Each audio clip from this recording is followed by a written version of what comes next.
So magandang araw sa lahat, no? Pupunta tayo dito sa aming mga hayop. Yan, mga baboy. 4 na papining at 3 inahin. Nandun ang isa dyan. Tapos dito mga gansa hayop sa aming likod.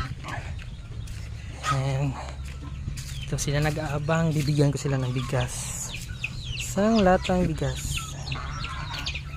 Ang gansa, yung ibang gansa nandun sa palayan. So itong nakakulong ang bigyan natin.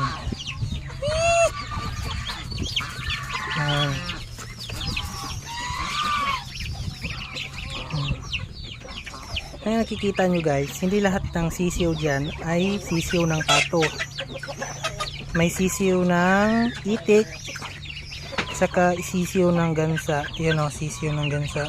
Kita ko yan.